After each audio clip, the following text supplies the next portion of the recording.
పిలిచిన పిలుపుకు భగవంతుడు స్పందించడా? అందుకు నిర్ణీత సమయమేమైనా ఉంటుందా అన్న విషయములను వివరించే శ్రీ భాగవత పద్యములు భావార్థములతో సహా.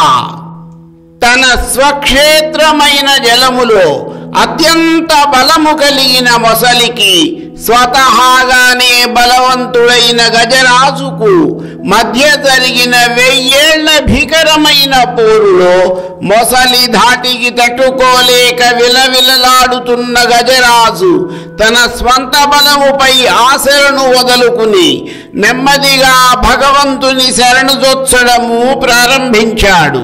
కష్టములు వచ్చినప్పుడు ప్రతివారు చేసే పని అదే. కానీ ఆ శరణాగతి పరిపూర్ణమైనదైనప్పుడే భగవంతుడు మన కోసము దివి నుండి భువికి దిగి వస్తాడు.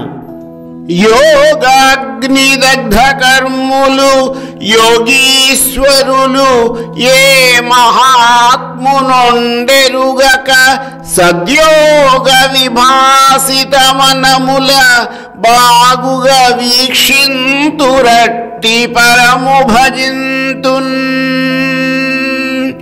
యోగులు యోగములను నిరంతరము ఆచరించేవారు యోగం అనే అగ్నిలో తాము ఆచరించిన సమస్తమైన పూర్వకర్మలను దగ్ధము చేసి ఇతరమైన విషయములపై దృష్టిని కేంద్రీకరించకుండా ఉజ్వలముగా ప్రకాశించే తమ మనసులలో ఆ దేవదేవుని వీక్షిస్తూ ఉంటారు. అటువంటి మహానుభావుని నేను నిరంతరము సేవిస్తాను.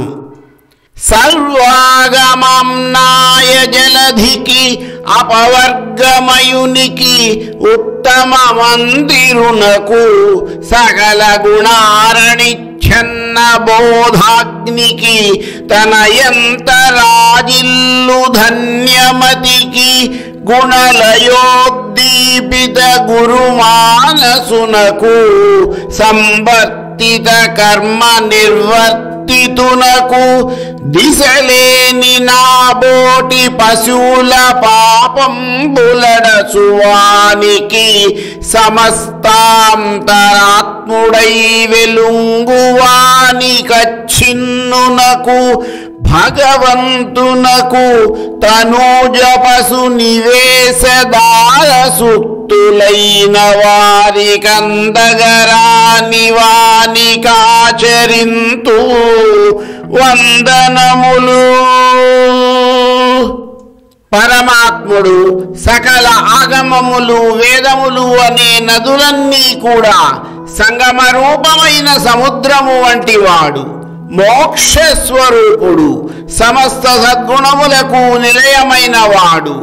ఆరణి కొయ్యలలో దాగి ఉన్న అగ్నిలాగా సుగుణములలో దాగి ఉండేవాడు. స్వయం ప్రకాశకుడు, సృష్టి లయములను నిర్వహించేవాడు. నాలాంటి ఏ దిక్కులేని జీవుల పాపములను శమింపచేసేవాడు.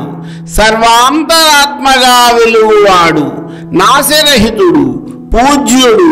భార్యాపుత్రులు, ఇల్లు, పశువులు వంటి ప్రాపంచిక విషయములందు ఆసక్తి గలవారికి అందరాని వాడు. అటువంటి ప్రభువునకు అనేకానేక నమస్కారములు చేస్తాను. మరికొన్ని పద్యములు, వాటి భావార్థములు నా తదుపరి వీడియోలో